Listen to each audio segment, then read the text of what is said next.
David Hall, let's take it out to Texas, where Chuck Garfien joins us from the tail end of the winter meetings. Chuck, great to see you again. The move finally happened. They moved Garrett Crochet to the Red Sox. In return, the White Sox are getting 4 of their major prospects here. What was your initial reaction once you heard the news?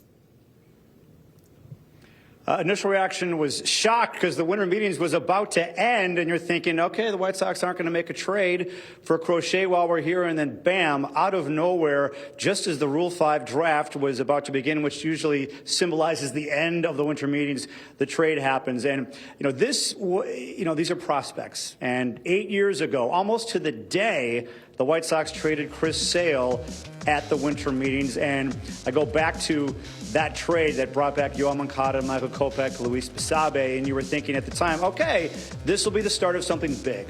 And it was not as big as we had hoped, clearly, and we certainly don't like how it ended, but in the end, they are prospects. You want to believe in the utmost ceiling for all prospects. And so that's kind of where I'm at right now. And the feeling here at the winter meetings in Dallas and people that I talked to is this was a really, really good return for the White Sox. Again, you know what Garrett Crochet can do in the major leagues. You don't know what these guys are going to do. But as I sit here right now, Yoel Moncada was the #1 overall prospect in all of baseball. But Teal, Montgomery, they're at the tippy top, in the top 30 in all of baseball, or I think it's top 50 in all of baseball. So prospects you don't know. But as we sit here right now, this seems like a very good return for the White Sox. All right, Chuck, so the Red Sox were one of 5 teams involved in talks, according to reports, Yankees and Mets, Reds, even the Cubs. How was Chris Getz able to use the interest in Crochet to his advantage? Yeah, so what happened here, and I talked to Chris here on an interview you're going to be able to see and hear on the White Sox podcast coming up very shortly, is that there was a lot of interest early on, but nothing had materialized whatsoever, and the Red Sox weren't really in the they were kind of quiet, sitting back a little bit as the meetings started, is what I've been told. But then Max Fried signed with the Yankees last night, and I was walking through the lobby, and I saw Chris Getz having a conversation with the assistant GM of the Red Sox. I'm thinking, I wonder if they're just, well, those guys, they go back to their days in Kansas City. Are they maybe just talking, or are they talking trade? As it turns out, they were starting to talk trade. And when the Red Sox knew they could not get Max Fried, they turned their attention to Garrett Crochet. And obviously, it's not a big financial hit for them, but it's a prospect hit. And that's how it all came about. All right, Chuck, help me understand this. The White Sox seem to be collecting catchers because you got Corey Lee, who would be the opening day starter, I would imagine. You've got Edgar Caro in the system. They're very high on him. And now you make the trade for Teal, who is the centerpiece of this trade.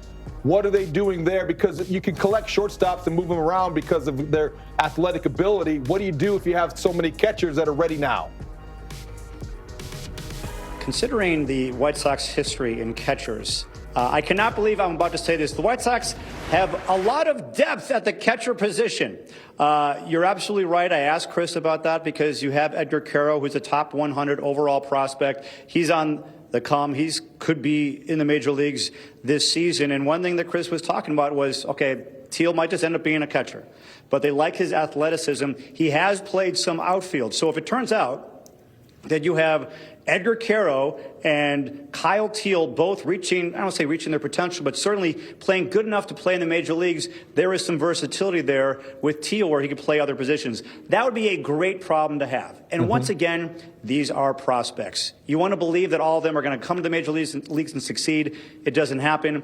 And as they have found out, and Chris was speaking about this, talking with teams around the league, there is a premium on catching these days, maybe more so than almost any other position in baseball. And now they got another catcher in their system. And Chuck, we've talked about Walker McKinnon and just his history with catchers here. So he's going to have some fun working with these young stars behind the plate. And so, okay, we know that winter meetings, it's coming to an end. The Garrett Crochet, that was the big news here. But there is some time for some other moves or maybe some other news coming out. Roki Sasaki, I know his name's been thrown out a lot. What are you hearing? What could we expect maybe coming up next? Okay, well, so the White Sox are going to put in an attempt a presentation for him. So they are definitely going to try to get him, and they should. I mean, he's arguably the best pitcher available, and he's a Japanese pitcher, and he might be really, really special. That's what everyone is saying who has scouted him and has followed him. They're going to put an attempt to get him. Are they going to get him? I don't know. A lot of competition. Lots of competition, so let's see what happens. That's about as far as I can speculate on that one, but we'll see. Something tells me he's going to probably want to play for a contender, and the White Sox are not contending right now. It seemed like last year at the winter meetings, things were kind of at a standstill because you were waiting for one domino to fall. But it seemed like we saw a lot. Right. It was kind of boring, but we saw some action. How would you compare this year maybe to the last few you've been to? Let's just thank Juan Soto for getting this out of the way, him signing with the Mets, because that was really the domino that really needed to fall for all the moves that happened here, because so many of the contending teams with a lot of money or willing to spend a lot of money were pursuing Juan Soto. And so much of their attention was on that, and those who did not get him had to then turn to other places. And you looked at the Yankees. They went and got Max Fried. And then you have that was a domino that led the Red Sox to go after Garrett Crochet. So there was more activity here. You would love to see even more trades, even more signings than we saw here. But this was kind of like the exclamation point on the meetings. And I'll say this, that, Dylan Cease was on the training block last offseason, and that just went, it was the big elephant in the room and went all the way to the end of spring training.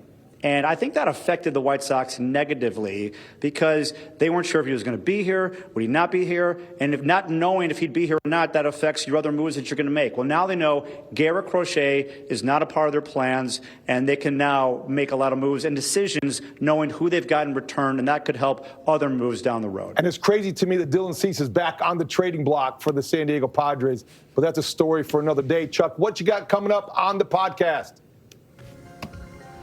My interview with Chris Getz. We're going to take you inside the trade. He's going to talk a lot about these players who the White Sox got in return. And one thing that Chris said, and, these are just words, and yes, these are prospects, but I can tell you what he said, which is this accelerates the rebuild. They're going to get better sooner because of this trade.